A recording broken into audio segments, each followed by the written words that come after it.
King Arthur. A name that stirs the imagination, whispered in the halls of history, and echoed in the dreams of countless generations. Say the name, it echoes through history, conjuring images of noble knights, gleaming castles, and a world where magic was real. His story is woven into the very fabric of our culture, a tapestry of bravery, mystery, and hope. But who was Arthur? Was he a real king, a warlord, or a myth we created to make sense of chaos and inspire greatness? Historians and storytellers have debated his existence for centuries, searching for truth in the mists of legend. His legend is a galaxy of stories: miraculous birth, sword in the stone, a childhood shrouded in secrecy, and a destiny foretold by ancient prophecy. Camelot, the shining city on a hill, a symbol of unity and hope. And then, a tragic fall, betrayal, heartbreak, and the end of an era. This isn't just a bedtime story, it's a foundational myth that shaped our ideas of leadership, justice, and what it means to be truly noble. Around fires and in great halls, people retold Arthur's tale to inspire courage and wisdom. The sword in the stone suggests true leadership is earned, not inherited, a radical idea for its time. It challenged the old order, hinting that greatness could come from the most unexpected places.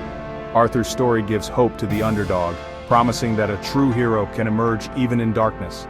It's a beacon for anyone who's ever felt overlooked or powerless, reminding us that destiny can be rewritten. As we explore, we'll sift through history and myth, separating fact from fiction, and appreciating the legend's power. We'll meet the chroniclers, the poets, and the dreamers who kept Arthur's memory alive. Arthur's tale is a journey through time, reflecting the hopes and fears of every generation. Each retelling adds new layers, new lessons, and new dreams. It began in the ashes of a fallen empire and still resonates today, echoing through the ruins and the stories we share. So let's travel back to the Dark Ages, to find the seed from which this mighty legend grew. The adventure begins, and the legend of Arthur awaits us in the shadows of history.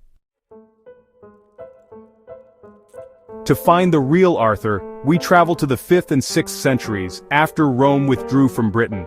The land plunged into chaos, with Anglo-Saxon invaders threatening the native people.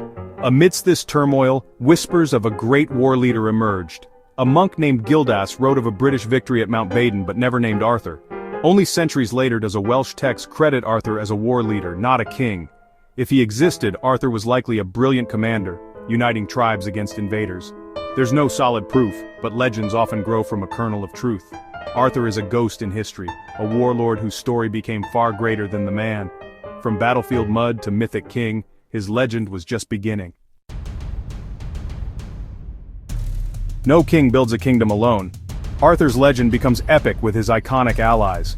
Merlin, the ultimate mentor, orchestrates Arthur's rise and guides him with wisdom and magic. Guinevere, the queen, is both heart and heartbreak. Her love for Arthur and Lancelot sparks tragedy.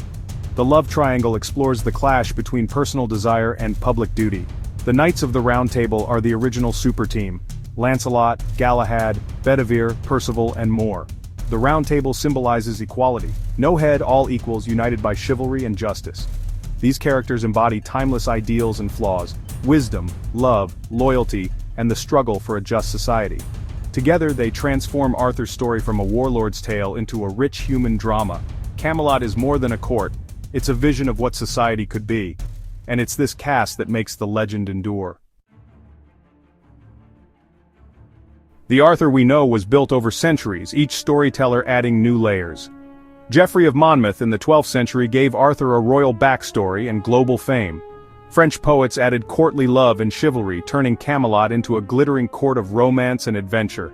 Chrétien de Troyes introduced Lancelot and the love affair with Guinevere, shifting focus to personal quests and virtue. The knights became models of chivalry, brave, courteous, and protectors of the innocent. This romanticized knighthood shaped European ideals for centuries. Sir Thomas Malory in the 15th century wove all these tales into the definitive version.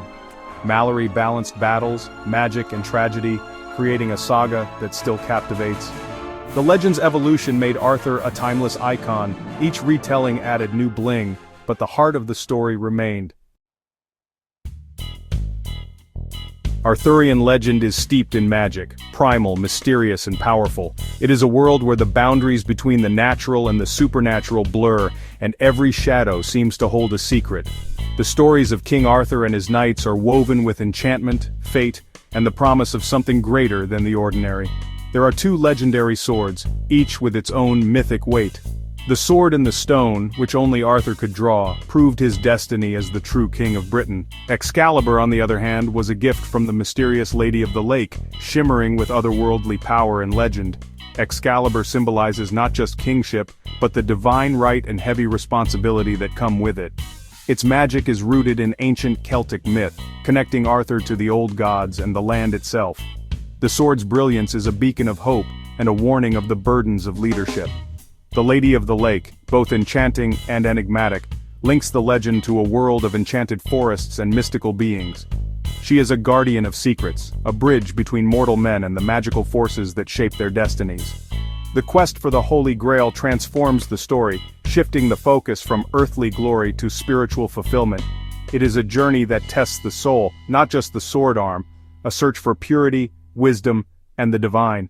Only the purest knight Galahad succeeds in this sacred quest, adding profound spiritual depth to the saga. His triumph is not just a personal victory but a symbol of hope and redemption for all. Avalon, the mystical isle shrouded in mist, is where Arthur is taken after his final battle, a place between worlds where time stands still and healing is possible. It is a land of eternal promise and mystery. Avalon represents hope and the promise of return, the once and future king. It is a symbol of renewal, where legends sleep but never die, waiting to rise again when the world needs them most. Arthur's death becomes a slumber, not an ending. His legend lingers, echoing through the ages, a reminder that true greatness never truly fades away. The magic, the quests, and the enduring mysteries elevate Arthur's tale to the realm of true myth, inspiring countless generations to dream of honor, courage, and adventure. The promise of Camelot's return keeps the legend alive, whispering that in our darkest hours, hope and heroism may yet rise again. Every great story must find its end, and the fall of Camelot is as epic and tragic as its legendary rise. The sun sets on a kingdom built on hope, honor, and the dream of a better world, casting long shadows over the land. The seeds of destruction are quietly sown in the heart of Camelot, as the forbidden love between Lancelot and Queen Guinevere grows in secret. Their passion, once a source of inspiration, becomes a dangerous secret that threatens the very foundation of Arthur's court. Mordred, Arthur's illegitimate son, seizes the moment to expose the affair. The revelation sends shockwaves through the kingdom, dividing the once unbreakable fellowship of the Round Table and shattering the trust that held Camelot together. Arthur, torn between his duty as king and his love for both Guinevere and Lancelot, faces an impossible choice. His heart aches as loyalty and justice collide, and the kingdom he built begins to unravel, leading to heartbreak and the first sparks of civil war.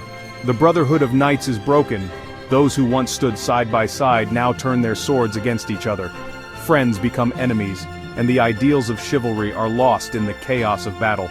As Arthur pursues Lancelot in a desperate attempt to restore order, Mordred seizes the throne, claiming the crown for himself and plunging the kingdom into deeper turmoil. The final battle at Camlan is brutal and unforgiving. Nearly all the noble knights fall, their dreams and lives lost on a blood-soaked field. The vision of Camelot, once so bright, ends in sorrow and devastation.